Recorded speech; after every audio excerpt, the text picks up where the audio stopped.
Hello class, welcome to our video on the statement of cash flows. Of all the financial statements, this one is often the most straightforward. Its purpose is right there in the name, to show exactly how a company's cash balance changed from the beginning of the period to the end. While the income statement tells us if a company was profitable, the statement of cash flows tells us if it actually generated cash. As we know, profit and cash are two very different things in accrual accounting. Our goal here is to bridge that gap. Let's look at our example company, eGames.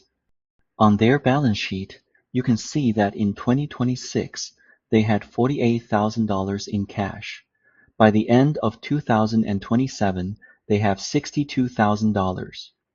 This means their cash increased by $14,000. The entire purpose of the statement of cash flows is to explain where did that $14,000 come from, or if it had been a decrease, where did it go? To do this, we categorize all the company's transactions into three buckets: operating activities, investing activities, and financing activities.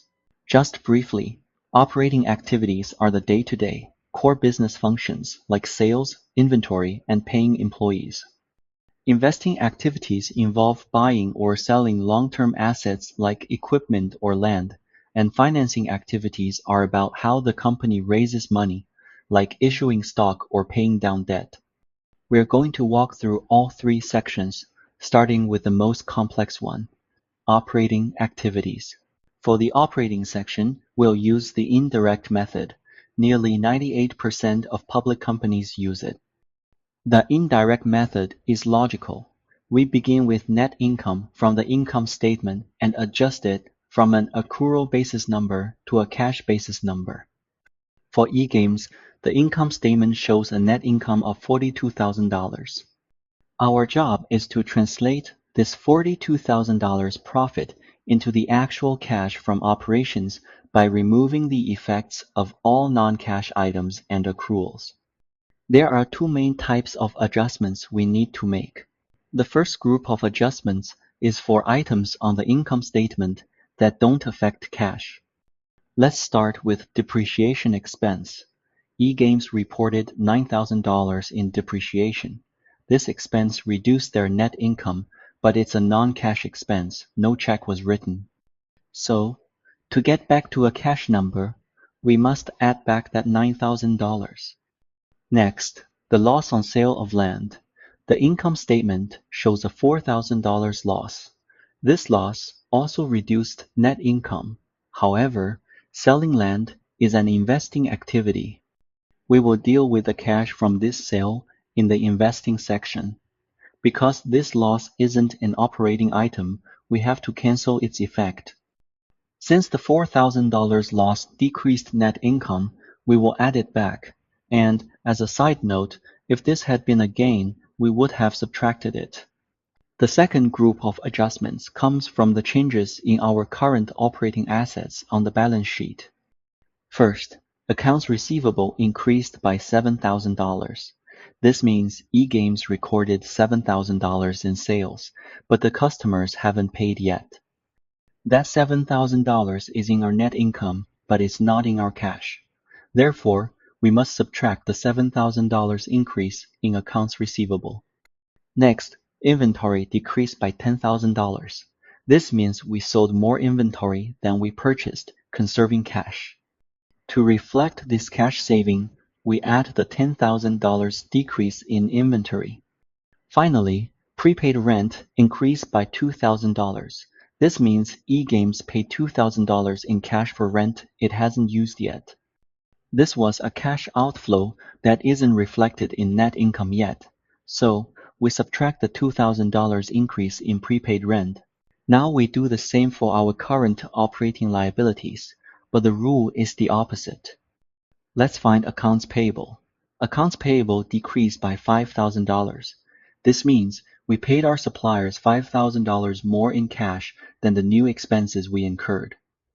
This was a cash outflow, so we must subtract the $5,000 decrease. Next, Interest payable increased by $1,000. This means we recorded $1,000 of interest expense, but we haven't paid it in cash yet. Since this expense decreased net income but didn't use cash, we must add that $1,000 increase back. Finally, income tax payable decreased by $2,000. This means our cash payment for taxes was $2,000 more than the tax expense on the income statement. This was an extra cash outflow, so we must subtract the $2,000 decrease. Alright, let's put all of operating activities together. We start with net income, $42,000. We add back depreciation plus $9,000. We add back the loss on sale of land plus $4,000. We subtract the increase in accounts receivable, negative $7,000. We add the decrease in inventory, plus $10,000. We subtract the increase in prepaid rent, negative $2,000. We subtract the decrease in accounts payable, negative $5,000. We add the increase in interest payable, plus $1,000, and we subtract the decrease in income tax payable, negative $2,000. When we sum all of that up, we get a net cash flow from operating activities of $50,000. Okay, that's the hardest part done. Now let's move to the second section, investing activities. This section focuses on cash spent or received from buying or selling long-term assets. We have two items here. First, eGames purchased investments for $35,000. This was a cash outflow, so we record it as a negative $35,000. Second, eGames sold land. Remember that $4,000 loss we adjusted for? Here is where we record the actual cash we received. The company received $6,000 in cash for the land. This is a cash inflow. So, a $35,000 outflow and a $6,000 inflow gives us a net cash flow from investing activities of negative $29,000. Our third and final section is financing activities. This shows how we raise cash from, or pay cash, to our owners and lenders. We have two items here.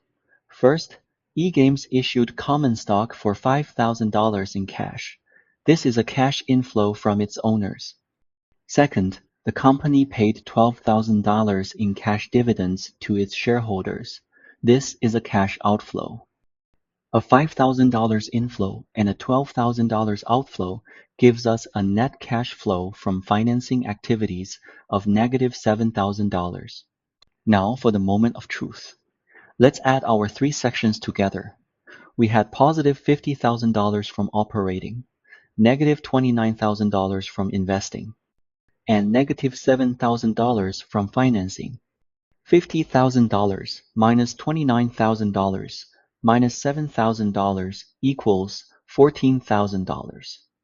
This positive $14,000 is our net increase in cash for the year. If we add this to our beginning cash balance of $48,000, we get an ending cash balance of $62,000. This exactly matches the cash balance on our 2027 balance sheet. And that's how you know you've done it correctly. It all ties together. One final, important note. Sometimes a company has significant investing or financing activities that don't involve cash. For eGames, they purchased $20,000 of equipment by issuing a $20,000 note payable. No cash changed hands. Because of this, it does not go in the main body of the statement of cash flows. Instead, we report this in a separate note or schedule called non-cash investing and financing activities. It's important to disclose, but it's kept separate from the cash reconciliation.